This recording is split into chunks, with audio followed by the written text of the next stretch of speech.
universities have had their cap removed, so their numbers aren't limited as strictly as they were, so there may be more places available anyway. He may So do you think there's every in. chance that he could contact the university and say, I've just missed on the C, you know, would I still be able to get on the place? And because of that cap being removed, they'll say, yeah, we have more leeway suddenly. Yeah, they may have accepted him already anyway.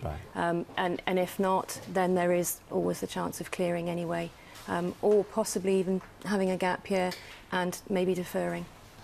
So how many, as a result of the cap being lifted, how many more places are available today than normally through clearing? I'm not entirely sure how many places overall are available, but what it means is that universities won't be penalised if they take more than their sort of national quotas that they were allowed. So it's much easier, I think, for universities to offer places. Annie, we were talking earlier about the fact that the top grades were expected to be a little bit lower this year than previous years. What sort of impact might that have on the people that are being accepted into the universities?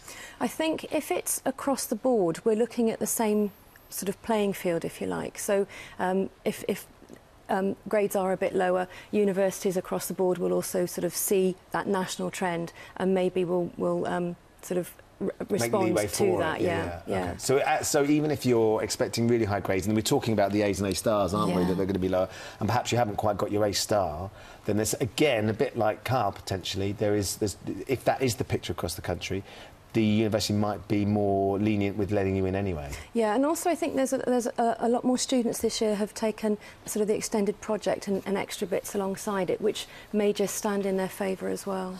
OK, so if you haven't got the results you wanted, what is the process of going through clearing? If you find out that actually you didn't make the grade in terms of the course that you'd hoped for, what's the next step practically? Stop and take a breather. And don't rush into anything, because it's very easy to make a mistake and sort of scrabble around for the first course that becomes available. And I think it's quite difficult. You know, if you've not seen the university, you don't know where you're going, you don't know the area, that can be quite difficult. The sort of the process that you'd go through is to find a place, to find a university, phone that university, have a conversation with admissions tutors, and if you're then offered a place verbally, clearing doesn't officially open until 5 o'clock this evening. Right. So you've got that little bit of time to sort of maybe get some offers and really consider if this is what you want to do. And then once you've got an offer and you know where you want to go, that's when you put it through through UCAS track.